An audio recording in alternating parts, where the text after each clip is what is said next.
आप सभी को भी यही डाउट्स है तो आप सही जगह पे आए हैं, क्योंकि हमारे right like a topper series में हम इसी के बारे में बात करते हैं, एक टॉपिक के मोस्ट एक्सपेक्टेड कॉन्सेप्ट्स और उसके क्वेश्चंस के बारे में। और आज का हमारा टॉपिक है मॉलिक्यूलर बेसिस ऑफ इनहेरिटेंस के बारे में, जिसमें हम सिर्फ इसके क्वेश्चंस नहीं, उसके आंसर राइटिंग स्किल्स के बारे में भी बात करेंगे। मैं आपको सिर्फ यही नहीं बताऊंगी कि आपको मोस्ट एक्सपेक्टेड क्वेश्चंस क्या है, कंसेप्ट्स क्या है, मैं ये भी बताऊंगी कि आप गलती कहाँ पे करते हो, आपको आंसर राइटिंग कैसे करनी है। तो चलो स्टार्ट करते हैं।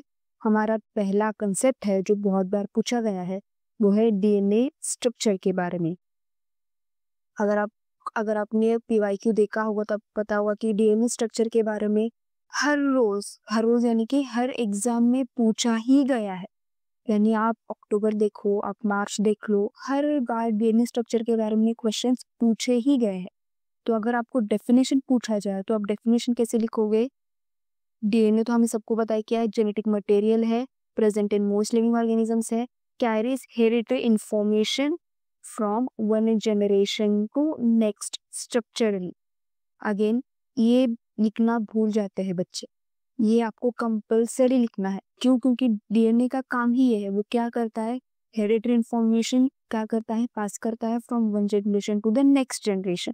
अगेन वो क्या है, डबल स्टैंडर्ड है, राइट हैंडेड हेलिकल मॉलिक्यूल है, again made up of deoxyribose nucleotides linked by phosphodiester bonds. ये सारे पॉइंट्स आपको उसके, आप डेफिनेशन में चाहे कम लिख लो, लेकिन अगर आपको 2 मार्क्स के लिए पूछा जाए क्वेश्चन, एक्सप्लेन डीएनए स्ट्रक्चर पूछा जाता है या राइट अबाउट डीएनए स्ट्रक्चर पूछा जाता है, तो आप इनमें 4 पॉइंट्स कर सकते हैं।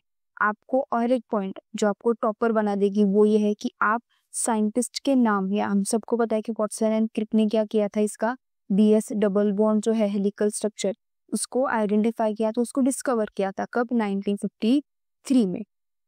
आप इतना भी अगर आपने ये पॉइंट क्लिक किया ना, तो क्या हो जाएगा, आपका एक इम्प्रेशन पड़ जाएगा उस एक्सटर्नल के सामने कि इसने सब कुछ पढ़ा हुआ है। क्योंकि साइंटिस्ट और उसके ईयर बहुत से बच्चे नहीं लिखते हैं, जिसकी वजह से क्या हो जाता है, अगर आप लिख लोगे ना तो आपका एक अलग इम्प्रेशन पड़ जाएगा।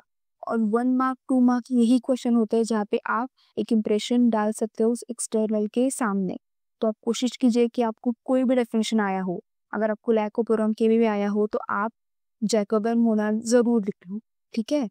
हमारा अगला पॉइंट है इसके फीचर्स। अगर आपको पूछा जाए फीचर्स ऑफ डीएनए के बारे में तो आप क्या क्या लिखोगे? पहले तो आपको लिखना है उसके डबल हेलिक्स के बारे में। यहाँ पे मैं आपको कोई भी एक्सप्लेनेशन नहीं दे रही हूँ इस पूरे वीडियो सीरीज में, जो पहली बार देख रहा है, मैं आपको सिर्फ पॉइंट्स बता रही हूँ जो आपको लिखने कंपलसरी है, या आप लिखने के बाद आपको मार्क्स अच्छे मिलेंगे। अगर आपको फीचर्स ऑफ डीएनए के बारे में पूछा जाए तो आप डबल हेलिक्स के बारे में लिख सकते हो, उसके एंटी पैरेलल स्ट्रैंड के बारे में लिख सकते हो, एक जो 5s2 3 होता है, एक जो 3s2 5 होता है, जिसकी वजह से क्या होता है, वो lagging strand leading strand form होता है। उसमें कॉम्प्लीमेंट्री बेस पेयरिंग्स होते हैं, यानी कि A double bond T, G triple bond C. आप इतना लिख सकते हो। अगर आपने इतना भी निकाल दिया तो भी अच्छा होगा। आप फिर शुगर फॉस्फेट बैकबोन बना सकते हो, यानी कि जो शुगर होती है फिर फॉस्फेट बॉन्ड होता है, हम सबको पता है। अब ये लिखना बहुत जरूरी है, ये बच्चे भूल जाते हैं। मैंने जितने भी पेपर्स चेक किए हैं, चाहे वो मिड टर्म के हो, चाहे वो प्री बोर्ड्स के हो या बोर्ड्स के हो, बच्चों ने ये गलती बड़ी की है, उन्होंने ये 1 टर्न हेलिक्स लिखा ही नहीं है। आपको ये 2 पॉइंट्स लिखने जरूरी है। अगर आपको फीचर्स ऑफ डीएनए के बारे में पूछा जाए तो ये 2 पॉइंट्स आप लिख लो, आपका एक अच्छा इंप्रेशन पड़ जाएगा। क्योंकि 3.4 नैनोमीटर है, 34 एंगस्ट्रॉम है, बच्चे भूल जाते हैं, तो ये लिख लो, आपको मार्क्स जरूर से मिलेंगे। 10 बेस पेयर्स होता है, यानी कि जो एक टर्न होता है ना, उस टर्न में 10 बेस पेयर्स होता है। तो distance between 2 adjacent base pairs कितना होता है, क्योंकि एक में 10 है, डिस्टेंस कितना है, 3.4 है, तो हम 3.4 को डिवाइड करेंगे बाई 10, क्या आएगा, 0.34 या 3.4 एंगस्ट्रॉम। तो ये 2 पॉइंट्स अगर आप लिख लोगे ना तो एक अच्छा इंप्रेशन पड़ जाएगा। सिर्फ मैं भाई आपको बोल दूं कि 1 मार्क 2 मार्क क्वेश्चन ही आपका इंप्रेशन बनाता है या बिगाड़ता है। वो बहुत बच्चों को लगता है कि 3-4 मार्क्स में कर लेंगे, नहीं, तब तक एक जो एक्सटर्नल होता है उसका इंप्रेशन बन चुका होता है। फिर अगर आपने यहाँ पे गलती की तो वहां पे भी आपके मार्क्स कट सकते हैं। तो ये बातें जरूर याद रखना। आगे एक्सपेक्टेड क्या आएगा, जैसे मैंने आपको कहा था कि एक तो डिफाइंड डीएनए आ जाएगा, 1 मार्क के लिए आ सकता है। अगेन आपको 2 मार्क्स के उसके फीचर्स भी पूछे जा सकते हैं। इसके बाद who propose the double helix, हम सबको पता है कि Watson and Crick mention 2 silent features of Watson and Crick model. आप वो कितने भी फीचर्स मैंने आपको बताया वो आप लिख सकते हो। Differentiate between purine and pyrimidine। Purine मतलब जो डबल जो हेलिकल होता है वो होता है, सॉरी, डबल बेंजीन रिंग होती है वो होता है pyrimidine में सिंगल बेंजीन रिंग होती है। उसके बाद आपको बेस पेयरिंग एक्सप्लेन करनी है, या तो सुटेबल डायग्राम अगर लिखा भी ना हो, एक एक बार लिख देते एक एक बार नहीं लिखते, तो भी आप बेस पेयरिंग में जो A डबल बॉन्ड T है, G ट्रिपल बॉन्ड C है, या तो आप हाइड्रोजन बॉन्डिंग की तरफ बना सकते हो, आपको मार्क्स अच्छे खासे मिल जाएंगे। तो सुटेबल डायग्राम लिखा हो ना लिखा हो आपको डायग्राम निकालनी यहाँ पे कंपल्सरी है। What is the length of one turn, ये आपको 4 मार्क्स में जो होता है ना, 4 मार्क्स में या 5 मार्क्स में आपको 4 क्वेश्चंस दिए जाते हैं, वहां पे ऐसे क्वेश्चंस पूछे जाते हैं। तो ये आपको जरूर से याद रखना है, इस पे आपको पढ़ाई जरूर करनी है। What are the two strands of DNA, why are the two strands of DNA called complement and anti parallel. Anti parallel क्यों है? क्योंकि एक 5:3 एक 3:5 है। कॉम्प्लीमेंट्री जैसे मैंने कहा कि अगर ए हो तो वहाँ पे टी होगा, जी हो तो यहाँ पे सी होगा। उसके बाद हमारा जो टॉपिक है वो क्या है, डीएनए रिप्लिकेशन के बारे में। उसमें आपको क्या क्या याद रखना है, it is a process by which DNA makes an identical copy, itself the genetic information is transferred accurately. Again eukaryotes में ये लिखना कंपलसरी है, S phase of the cell cycle. अगर आप इतना ड्यूरेशन उसका लिख दोगे, मैं आपको वही बता रही हूँ जो बच्चे गलती करते हैं, जो मैंने इतने सालों से देखा है बच्चों को गलती करते हुए, वही आपको बता रही हूँ कि हम यही एक्सपेक्ट कर रहे होते कि शायद ये पॉइंट भी आया हो तो हम उसे मार्क्स दे दे। तो आपको क्या लिखना है, एस फेज सेल साइकिल लिखनी है। अगर यूकैरियोट्स पूछा गया हो तो सेमी कंजर्वेटिव मैकेनिज्म लिखना कंपलसरी है। और वो किसने प्रपोज किया था, वॉटसन एंड क्रिक। अगेन आ गया। अगर आप इतने पॉइंट्स, एक तो एस फेज सेल साइकिल के एस फेज में होता है, एक सेमी कंजर्वेटिव मैकेनिज्म है, और एक वॉटसन एंड क्रिक अगर आपने लिख दिया तो आपको 2 मार्क्स 1 मार्क या आपको 4 मार्क्स में भी अगर 1 मार्क 2 मार्क के लिए पूछा गया हो तो आपको ये मार्क्स जरूर से मिल जाएंगे। आप लिख के लेना, आप आपके प्री बोर्ड्स में ये ट्राई करके देख लो। अगर मार्क्स नहीं मिले तो आप वापस से मुझे कमेंट में आकर बता सकते हो। इसके बाद ये हम सबको पता है कि DNA replication proof semi conservative है। किसने प्रूफ किया था, मेल्सन एंड स्टेल ने। उन्होंने क्या किया था, N15 का आइसोटोप लिया था। अगेन आप ये, अगर आपने ये भी पॉइंट लिख लिया, अगर आपको 1958 याद नहीं रहा तो ठीक है, लेकिन आपको मेल्सन एंड स्टेल तो याद रहेगा। N15 और N14 जो उसने यूज किए थे आइसोटोप्स, आपको वो भी याद रहेंगे। अगर आपने एक पॉइंट भी लिख लिया ना तो आप एक अलग क्या बोलते इंप्रेशन छोड़ देंगे अपने एक्सटर्नल पे, और वो आपको मार्क्स जरूर से देंगे। उसके बाद एक ही कंसेप्ट क्या क्या याद रखने हैं, पहले आपको इनिशिएशन याद रखना है। डीएनए रिप्लिकेशन में कौन आएगा, हेलिकेज आएगा, टोपोइसोमरेज आएगा। उसके बाद एसएसबी आएंगे, वो आप सबको याद रखना है।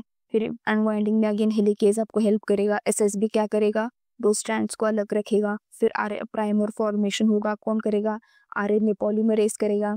आपको ये पॉइंट याद रखने हैं।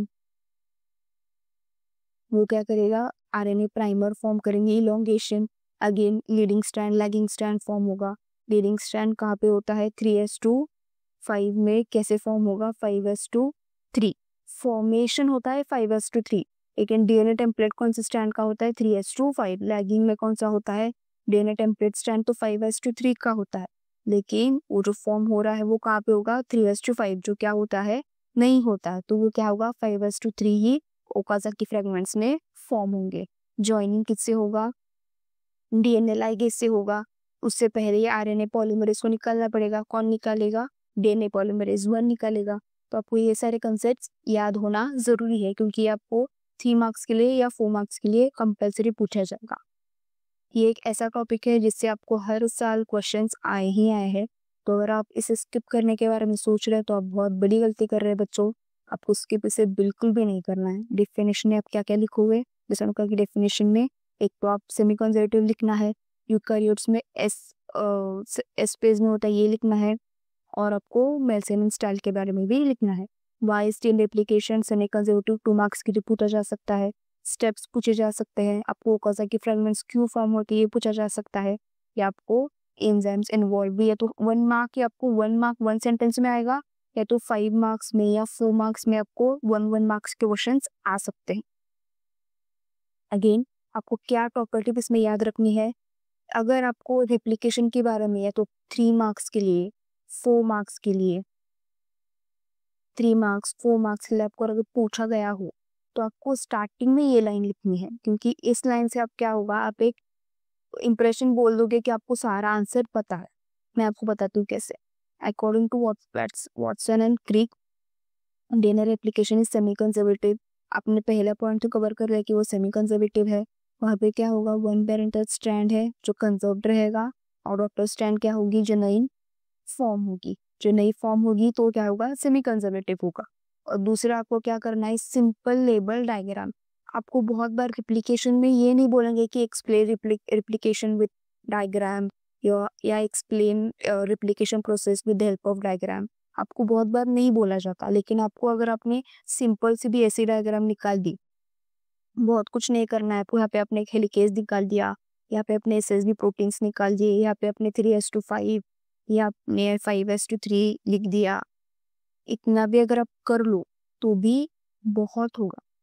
आप डायरेक्शन अगेन लेबल डायरेक्शंस, अगर आप डायरेक्शंस को लेबल नहीं कर रहे हो तो ये डायग्राम होके भी नहीं है, मतलब इसका कोई फायदा ही नहीं है। क्योंकि अगर हम डायरेक्शंस नहीं बताए तो लीडिंग स्टैंड कौन सा है, लैगिंग स्टैंड कौन सा है, कुछ पता नहीं चलेगा। तो रिप्लिकेशन फॉर्क आपको निकालना है, लीडिंग लैगिंग स्टैंड बताना है, ओकाजा के फ्रेगमेंट्स बताने हैं, और डायरेक्शंस भी आपको पता है। और एंड में आपको ये लाइन लिखनी है कि क्या करेगा, डीएनए रेप्लिकेशन के बाद क्या हो रहा है, ट्रांसमिशन ऑफ जेनेटिक इंफॉर्मेशन हो रही है, और उसकी वजह से कंटिन्यूटी ऑफ लाइफ रह रही है। आप ये रट लो, ये 2 लाइन्स को आप रट लो, ताकि 3, 4, 5 मार्क्स में अगर पूछा जाए तो इन 2 लाइन्स की वजह से आप क्या कर रहे हो, पूरे आंसर का एक मोमेंटम मेंटेन कर रहे हो। आई होप आपको पता चला होगा। इसके बाद आता है हमारा ट्रांसक्रिप्शन। इसमें आपको क्या क्या याद रखना है, synthesising RNA from DNA. Catalyse किससे होता है, आरएनए पॉलीमरेज। और कब कहाँ पे होता है, न्यूक्लियस से। अगेन यहाँ तक ही बच्चे लिखते हैं। ट्रांसक्रिप्शन के बारे में अगर आपको पूछा गया हो तो इतना ही लिखेंगे, इसके आगे वो लिखते ही नहीं है, जो बहुत बहुत बड़ी गलती है। आपको क्या क्या याद रखना है ये तो आप लिखोगे ही, वापस आप क्या क्या लिखोगे, आरएनए पॉलीमरेज के बारे में भी लिखोगे, और कहाँ पे होता है, न्यूक्लियस में, यूकैरियोट्स और न्यूक्लियड इन प्रोकैरियोट। वो ये याद रखना है आपको। प्रॉपर लाइन क्या याद रखनी है, जो आरएनए फॉर्म होता है वो क्या होता है, again complementary and anti parallel होता है। किससे, डीएनए के टेम्पलेट स्ट्रैंड से। डीएनए के हमें पता है 2 स्ट्रैंड्स होते हैं, एक कोडिंग स्ट्रैंड होता है, एक टेम्पलेट स्ट्रैंड होता है। तो टेम्पलेट स्ट्रैंड का क्या होगा, ये जो फॉर्म आरएनए हुआ है वो कॉम्प्लीमेंट्री होगा और एंटी पैरेलल होगा, यानी कि इससे बराबर सेम होगा, सिर्फ टी के जगह पे यू होगा। तो आप इतनी भी चीजें याद रख के लिख लोगे तो आपका एक अच्छा इंप्रेशन पड़ जाएगा, और आपको मार्क्स जरूर से मिल जाएंगे। इसके बाद आपको क्या क्या याद रखना है कि कंसेप्ट में, टेम्पलेट जैसे मैंने आपको पहले कहा कि उसे एंटीसन स्टैंड भी बोलते हैं, नॉन कोडिंग स्टैंड भी बोलते हैं, जो 3:5 रन करता है। कोडिंग अगेन क्या होता है, 5:3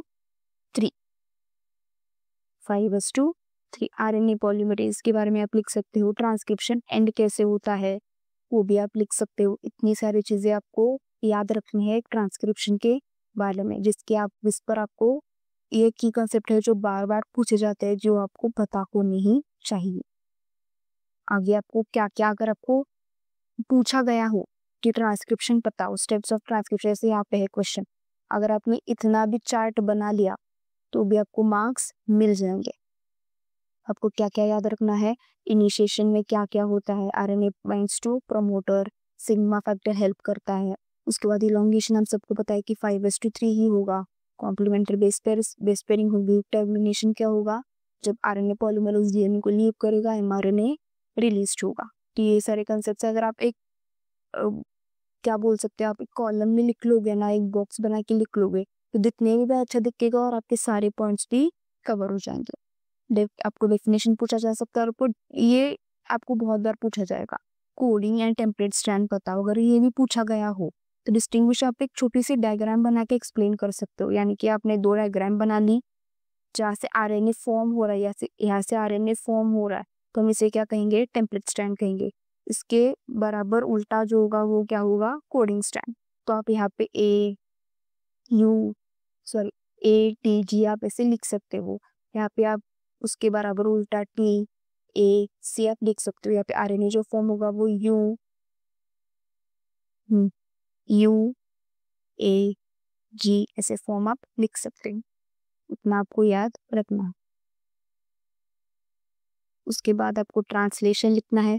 ट्रांसलेशन में आपको क्या क्या याद रखना है कि प्रोटीन सिंथेसिस होगा, जिसमें क्या होगा, sequence of basis in mRNA होगा जो डिटरमाइन कैसे करेगा, सीक्वेंस ऑफ अमीनो एसिड से डिटरमाइन करेगा।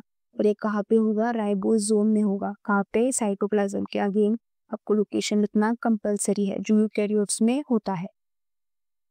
उसके बाद आपको क्या होता है, कहाँ पे होता है इनिशिएशन, एमआरएनए पहले बाइंड करेगा राइबोसोम को।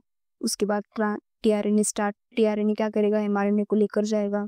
इलोंगेशन, अमीनो एसिड्स ऐड होंगे 1 by 1। उसमें क्या होगा, पहले कोडन एंटीकोडन का पेयरिंग होगा, फिर ये ऐड होंगे। जिसके बाद टर्मिनेशन होगा, जो स्टॉप कोडन अगर आ गया, जो 3 है यूए यूएजी यूजीए, अगर ये आ गए तो फिर क्या होगा, चेन एंड हो जाएगी और प्रोटीन रिलीज हो जाएगा। तो इतने सारे स्टेप्स आपको याद रखने हैं। उसके बाद आपको एक्सपेक्टेड क्वेश्चंस क्या आ सकते हैं, एक तो आपको डिफाइन आ सकता है। उसके बाद स्टार्ट एंड स्टॉप कोडन के बारे में आ सकता है। उसके बाद रोल ऑफ टीआरएनए के बारे में आपको पूछा जा सकता है। Describe the process of translation के बारे में पूछा जा सकता है। ये आपको हमेशा 4 मार्क 3 मार्क 5 मार्क के लिए पूछा जा सकता है। तो इसमें आप क्या क्या करना है, आपको पी साइड बतानी है, ए साइड बतानी है, ई साइड बतानी है। आपको कोडन एंटी कोडन के बारे में पेयरिंग बताना है। आपको अगर आप नीट एरोज जो है वो नीटली ड्रॉ करना है तो आपको 1 मार्क जरूर से मिल जाएगा। उसके बाद जीन एक्सप्रेशंस, लाइकोपेरॉन, ये एक बहुत ज़्यादा एक्सपेक्टेड है। लाइकोपेरॉन हमेशा से क्वेश्चंस आते हैं। एक इंड्यूसिबल ओपेरॉन है, ये आपको लिखना कंपलसरी है। अगर आपको लाइकोपेरॉन के बारे में पूछा जा रहा है, इंड्यूसिबल वर्ड आना कंपलसरी है। अगर आप इंड्यूसिबल वर्ड नहीं लिख रहे हो तो प्रॉब्लम आ सकती है।